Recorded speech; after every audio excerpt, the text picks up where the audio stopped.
The Judgment Day keeps recruiting and a living legend returns, but we're all just rats in a cage, so just keep watching. Welcome to the Doktor O'Kay Show. I am Doktor O'Kay, where we're always just keeping it real. And tonight it is WWE Raw from Glasgow, Scotland. So let's start with the matches and just keep seeing it slip away as the Usos get back together with a 1D to beat A-Town Down Under. So the Usos are the ones, and Big Jim reversed a rolling flatliner into a Samoan drop, and he also assisted on a pop-up spear before they landed that 1D, so they are 1-0 in traditional tags. And yes, this is their first traditional tag match since July 1st, 2023, when they beat Roman Reigns and Solo Sikoa at Money in the Bank. And that means A-Town Down Under is the twos, and Theory landed a big left elbow early that looked like it really hurt, and they had a couple nice double team strikes later, but they never really threatened, and they dropped to 0-2 in traditional tags. But of course this one wasn't over at the bell because Gunther yanked Big Jim off of the apron before Jay stopped him with two super kicks, but when he lined up for a spear, well, he choked yet again, slipping on the mat. So Gunther immediately took advantage and beat him down, but then he just rolled away when Jimmy tried to hit him with a chair, so this will be a fine for Gunther for starting the attack. But then later, Jimmy tried to talk some sense into Jay, saying this version of Jay can't beat Gunther. So Big Jim went around the corner where Gunther just so happened to be eavesdropping or just kind of hanging around with his thoughts. I don't know. Nonetheless, he challenged Gunther to a match next week. That was confirmed. But for some reason, Jimmy decided to slap Gunther in the face, so we will at least give him a fine for that, since that doesn't really deserve a suspension. Nonetheless, I'm feeling a little nostalgic about seeing these two back together, so pretty good start for them, even though I guess they'll be broken back apart right after this. Still, for tonight, and okay. Second, we just keep reversing your fortunes as Lyra Valkyria keeps countering Raquel Rodriguez until she reverses a Tejana Bomb into a pin to retain the Women's Intercontinental title. So that means Lyra is the ones, and she seemed to reverse everything, including a Hurricane Rana onto the announce table, then a vertical suplex into a DDT, and then also she landed a leg drop off of the top rope that would have made the Hulkster blush. So she gets her third defense and third straight win to get a 4-1 in one-on-one matches. But that means Raquel is the twos, and she landed a teeth-shattering big boot earlier on, and she had a nice corkscrew elbow drop, but she needs to do a better job of keeping her vertical base, and so she drops to 1-2 in one-on-one matches. But you knew that Liv would have to be there as well, and she's going to get a 1-week suspension for interfering by putting Raquel's foot on the bottom rope after Lyra landed that DDT. But then after the bell, Liv also attacked Lyra from behind, and Raquel joined in, so both of them will pick up fines. But fortunately for Lyra, Bayley ran out of the back to make the save. Well, I guess Lyra did do what she had to do here to maintain the title, but I would like to see her initiate her attacks more often rather than solely relying on squirming out of just about everything. So this match gets a not okay. Third, we just keep learning the legend as El Grande Americano makes a triumphant return to the ring in his WWE debut to unmask Dragon Lee and then make him tap out with an ankle lock. So that means El Grande Americano is the ones, and we were treated to a nice pre-match vignette that was very inspiring, showing that he was the greatest Lucha Libre for decades.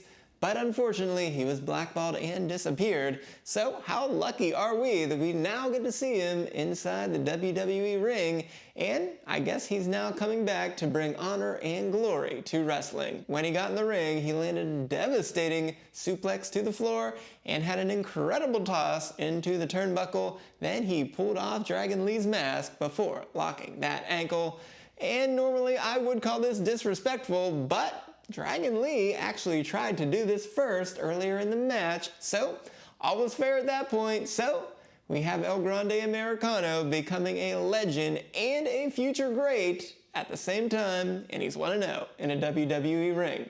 That means Dragon Lee is the twos, and he had a nice double stomp onto the apron and a perfect German into a super kick and also a nice sit-out powerbomb. But perhaps he just couldn't be prepared for this Lucha Master, so he's 0-1 in one-on-one matches. Well, we got "This is awesome" chants raining down from the heavens for this match, and I have to agree with it with a gracias and an okay. And in our main event, we just keep coming up with Dom ideas because Dom and Carlito interfered with Dom beating down Breakker to force a DQ in an Intercontinental title match. So Braun Breaker is the ones, and he had a lot of amazing moves as usual, with some jumping knees, a jumping clothesline over the announce table, and his gut buster. But just when he may have had that momentum with a Breakensteiner, well, those two goons did their thing as usual. And at least Breakker was able to spear Carlito, but he did take a beatdown after that, getting some chair shots by Balor and Dom. But he will get the DQ win, so another title retention, and he is 4-0 in one-on-one matches. And that means Penta is the twos, and he landed several super kicks, a tope con hilo, and a Mexican destroyer. But the Judgment Day is always in the way, so when Dom tried to recruit him, he ended up costing him his first title shot. And so after Dom handed a chair to Penta to hit Breakker, well, instead, Penta tossed it back at Dom and super kicked Dom in the face. So I guess it's pretty clear that he will not be joining the Judgment Day, and I can't blame him because all they ever do is mess it up. But Balor did make Penta pay for that with several stomps and a coup de grace, so we have to first give Dom and Carlito 1 week suspensions for interfering during a title match, and then Balor gets a fine for joining in afterwards. But this is a tough way to get your first loss in WWE in one-on-one action, as he's now just 5-1. But this was a perfect contrast of styles between Penta and Breakker, and it deserved "This is awesome" chants. But for the Judgment Day, everything they touch seems to just fall apart, so it has to get a not okay. And with that, let's go beyond the mat for Raw, where John Cena again started the show calling all of us horrible people and saying that we were nothing more than an experiment to him. And he went all the way back to that Spinner Championship from 2005, saying that everyone hated it because it respected tradition and legacy. And now he will be the one to ruin wrestling by winning the championship and then retiring with it so that he will be the last real champion. But at that point, Cody Rhodes interrupted, saying that Cena made a massive mistake and that the timeline of wrestling hangs in the balance of this match. And while that might be true, and I guess while he finished the story, he is certainly no master of stories like Loki, who came in to save this sacred timeline and all of the others with it. So alas, he dropped the title to get Cena to fight him, but Cena did not take the bait and left without incident.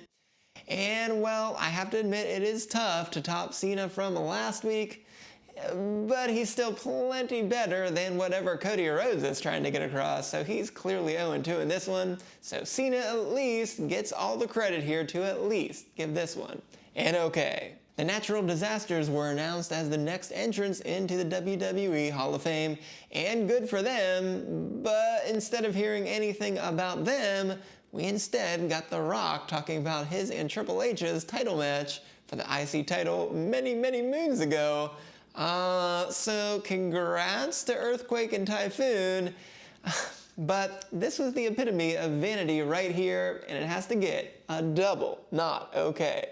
Adam Pearce confirmed that Rhea Ripley's signature was not effective last week, but after all three women came to the ring, it was Rhea who instigated the action by pushing Iyo, which seems to be what happens every single week to poor old Iyo. Well, because of this, Rhea gets the fine for instigating, but Pearce at least managed a moment of calm as he said Rhea would get her rematch against Iyo next week on Raw. And then the winner of that match will take on Bianca at WrestleMania.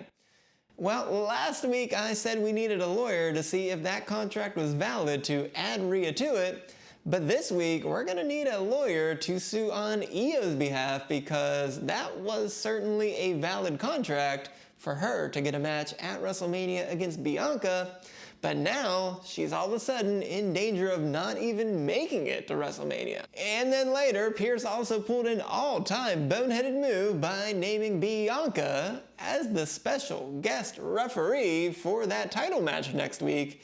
So while we love any match with Rhea and Iyo, this was a fireable offense by Pierce, so all of it definitely gets a double not okay. Pierce wasn't done ruining everything because he then also denied the New Day of a title shot at WrestleMania. And, well, for that, we're going to need to go to the stats because the New Day is 3-0 in traditional tags in 2025, and every other actual tag team on Raw, excluding the War Raiders since they are the champions, well, all of them are 1-7. So yeah, give the New Day their match. Pierce, yet again, terrible and double not okay. And speaking of the War Raiders, we got a very brief vignette that did and said absolutely nothing. Yet again, double not okay. CM Punk said he's now got a match, but not what he wants, but then added, or am I? Huh, very interesting there. I don't know what he could mean. I guess maybe we'll just have to find out. But he did say that things are personal for both Rollins and Reigns, but they are just business for him. But most notably, he said that Reigns sees that his wise man is not just his wise man. Well, he also said he now has to go to SmackDown for the official contract signing since we obviously can't do those right here on Raw, so at least Nick Aldis will get it right. But just like last week, that had to be really great in the crowd to be disappointed to not get the other two guys here. So CM Punk at least did the best that he could, so we'll tentatively give this an okay. And lastly, Logan Paul took to Instagram to tell AJ Styles that he's coming for him in London next week, which again is also great for this live crowd, so it too gets a double not okay. Well, we had another 4-match card. Great job, Adam Pearce. Really a banner effort here tonight. Well, it was also another night where the Judgment Day went 0 for 2, and if you missed the SmackDown recap where Roman Reigns, Seth Rollins, and CM Punk all actually showed up together, be sure to go right on over here and check that out, because if you don't, you will have failed my experiment and you will just be a rat in the cage, and like this show, that is certainly not okay.